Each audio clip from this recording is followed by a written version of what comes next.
And what I'd like to do right now is ask the next question, and Ovid, you're going to be the first person to answer this. Do you support amnesty, or are there other policies you would support that you believe would reduce the number of illegal aliens? I do not support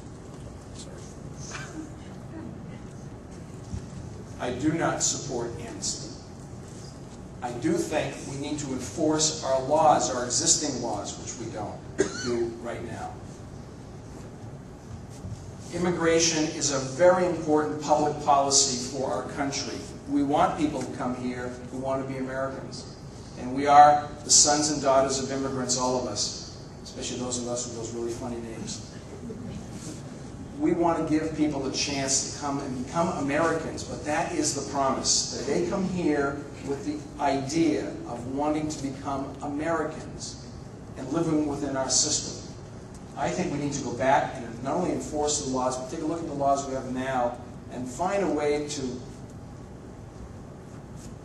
in an orderly fashion, allow people to come here who want to be here, and those that are not, send them home. We have to be very tough about this because, you know what, we shouldn't be giving people a chance to leapfrog others who want to be here legally.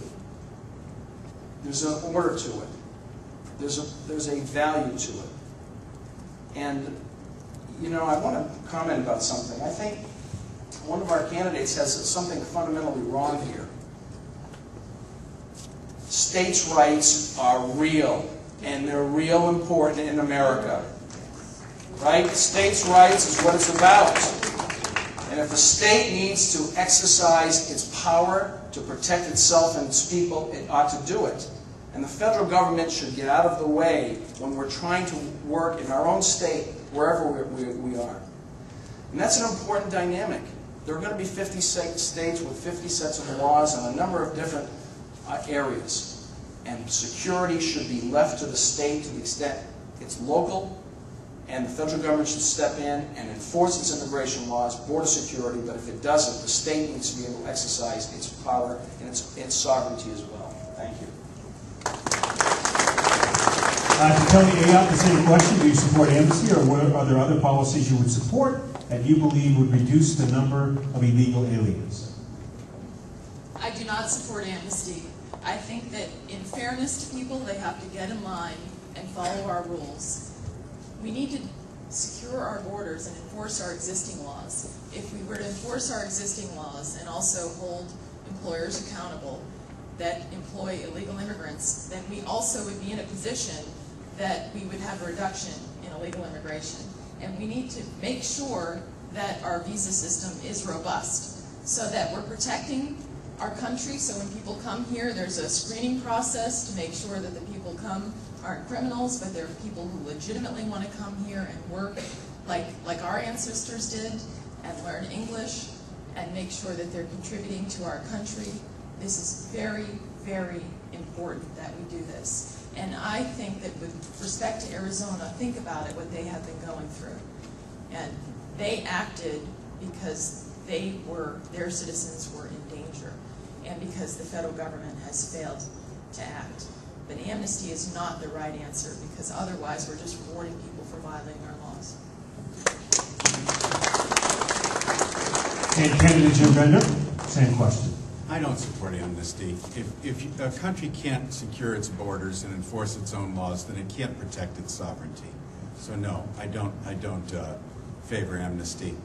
But going back to the 10th Amendment of the Constitution, we have two examples right now in America, just within the last couple of weeks, where our federal government is reaching a new level, which they've never done before.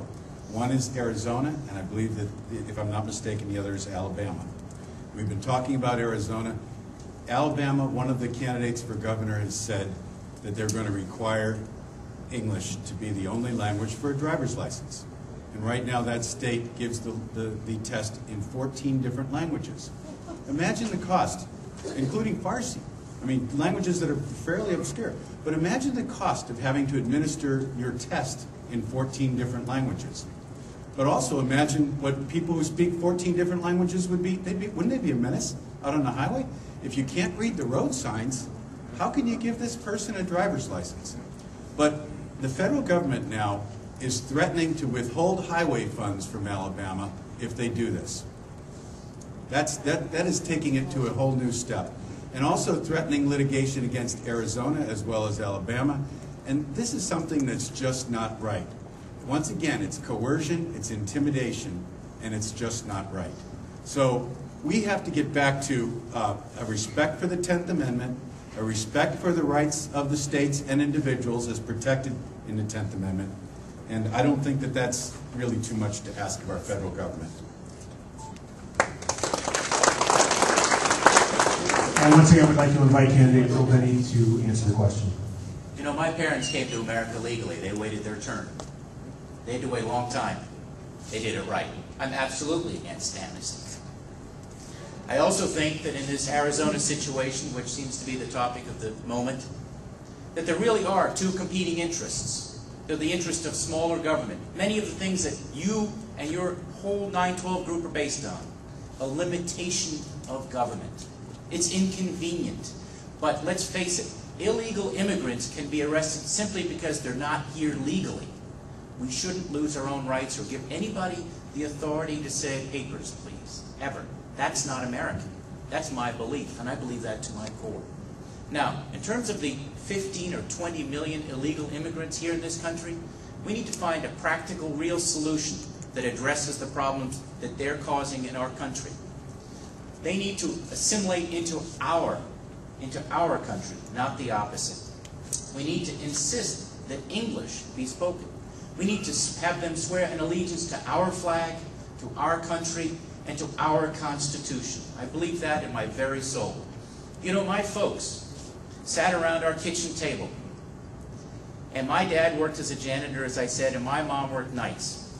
They had meals maybe twice a week because they worked day shift and night shift. And they used to sit there and say, you know what, we're so lucky to come to this country, America. Those are the two things they taught me, to work hard and how lucky we were. And I remember that now, and it's been a compass for me. So I'm against amnesty. I think that the issues that we're talking about are terrific to talk about because we have the right to assemble, and the Constitution, which we're talking about this evening, is so critical to how we address this very issue. Thank you very much.